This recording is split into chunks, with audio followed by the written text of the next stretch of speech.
Well, good morning, chaps. I think it's about time we cast a little bit of light on what's been going on here.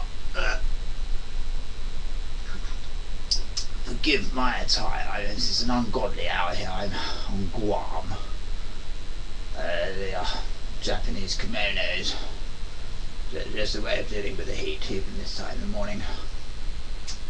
So what do we have here? We have a rambunctious crowd of so-called truthers who seem to have failed to realise what's going on. I mean, in case it's not bleeding obvious. There's a whole load of fakery and tomfoolery going on here, and we've all been part of it ever since day one. I was supposed to be filming a video to Charlie saying how my hair had turned white as a direct result of hearing how shocking, this shocking revelations about the U-turn and the whole damn thing. I've just had enough. I've just had enough of all this bullshit. I'm prepared to blow my cover. So, Charlie, yes, your friend Simon Lane is not really what he seems. You know, you were always MI7. Dig back, folks, you'll see the references to this in his earlier Cambridge work, and of course I was at Cambridge, and of course I adopt this persona as this sort of working class chap interested in 9/11 truth, etc., and we're all messing with each other's heads, and I just can't be bothered with it anymore. I just can't be bothered with it. You know, it's all just tomfoolery. I mean, there are bigger things at stake. I mean, the truth, if you really want to know it, is quite simple. This is all an illusion. I've watched some Bill Hicks, for example. You know, life's just a ride in an amusement park, and it goes up and down, round, and lights and things like that. And, you know, it's just a bloody ride.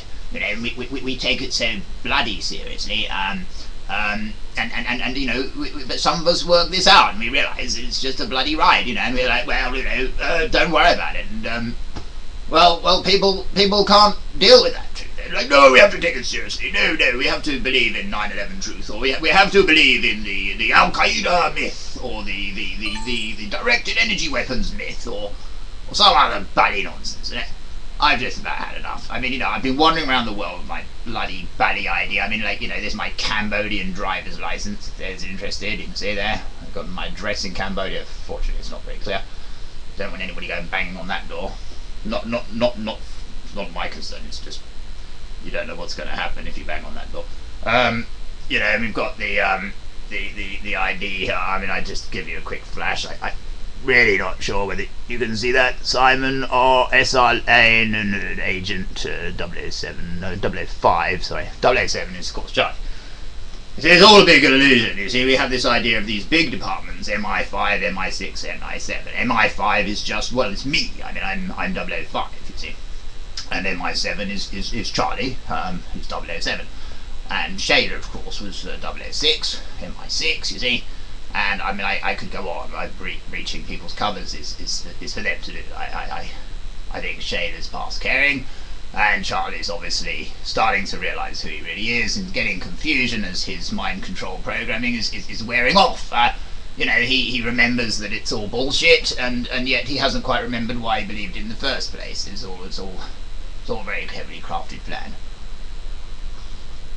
I mean, where we go from here, I don't know. I know too much about this for anything to really happen. I mean, if you dig back into my real past, you'll find out that a certain boarding school, or a certain chap called, you know, sounds a bit like Macaroon or Camelot. You know, Cameroon, anybody?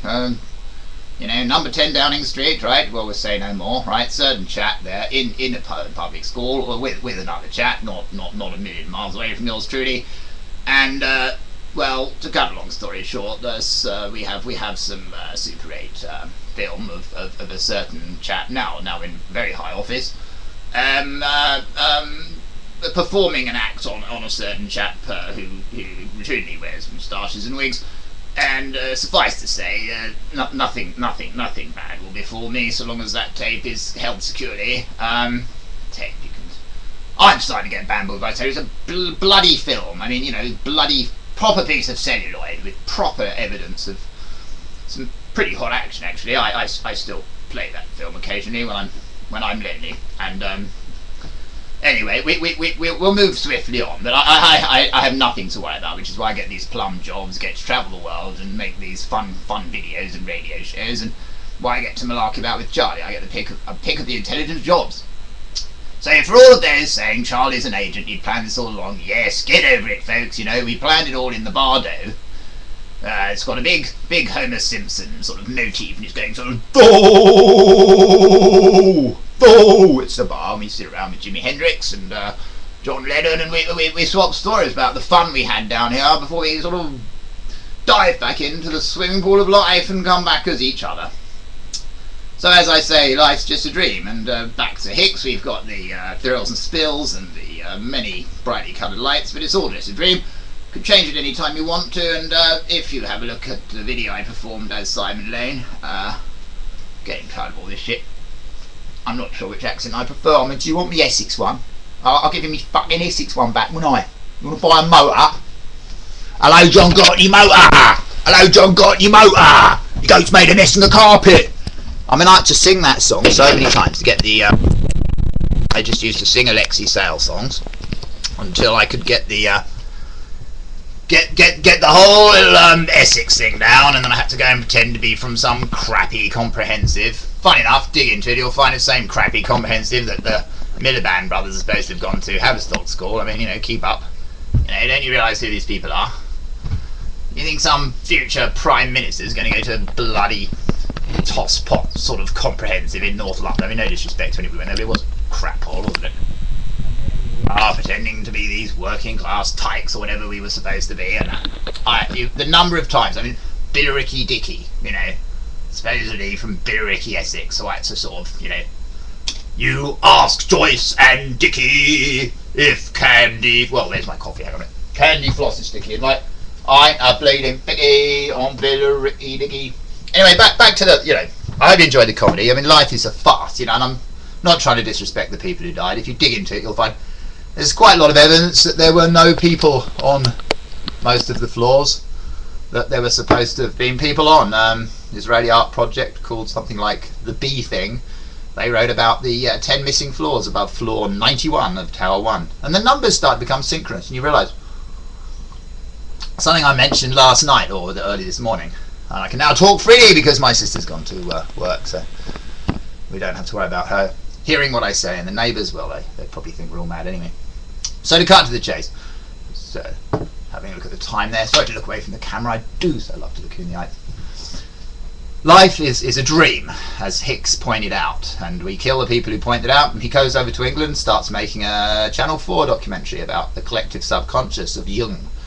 Jung said we were all archetypes. I'm sorry if I've got any crap on my bit of copy text. Jung said we're all archetypes, and we basically manifest everything around us as archetypes, bubbling up from the subconscious.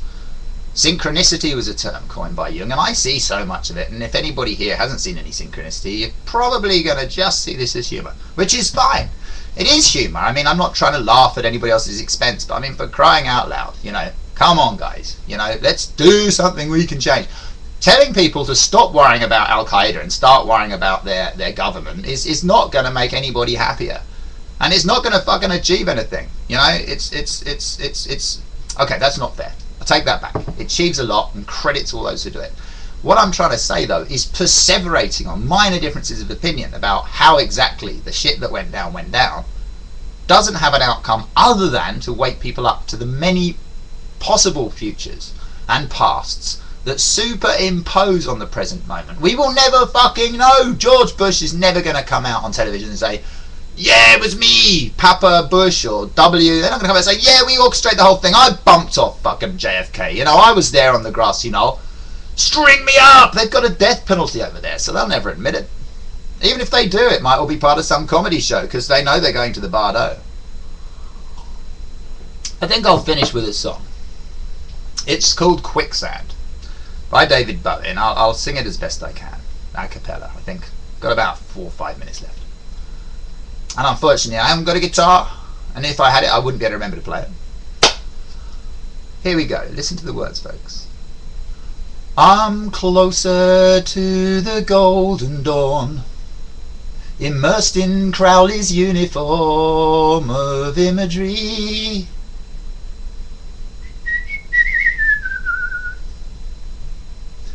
I'm living in a silent film, portraying Himmler's sacred realm of dream reality.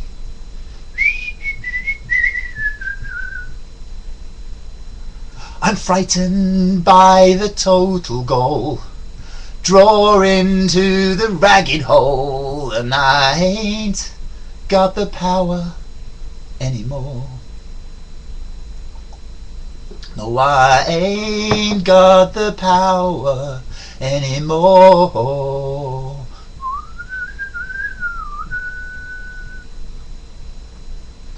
I'm the twisted name on Garbo's eyes, living proof of Churchill's lies. I'm destiny.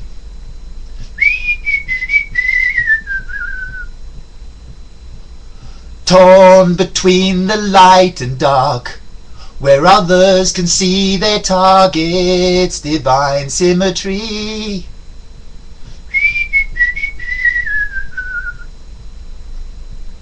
Should I kiss the viper's fang, or herald loud the death of man? And I ain't got the power anymore.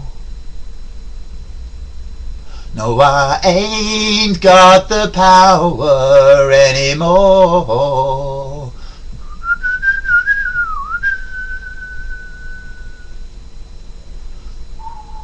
Don't believe in yourself, don't deceive with belief. Knowledge comes with death's release. Oh,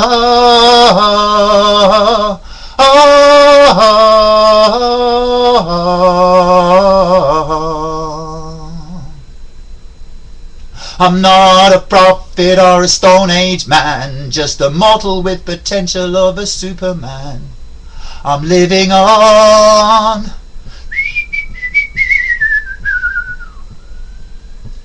I'm tethered to the logic of Homo sapien. Can't take my eyes from the great salvation of bullshit faith.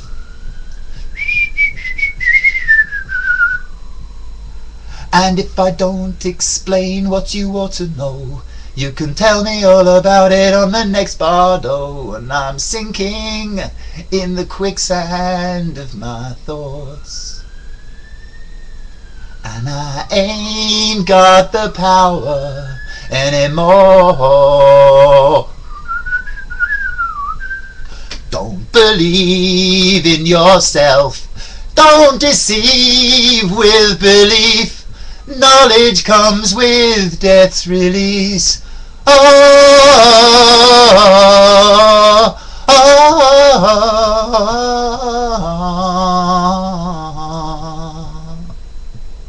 don't believe in yourself, don't deceive with belief. Knowledge comes with death's release. Oh,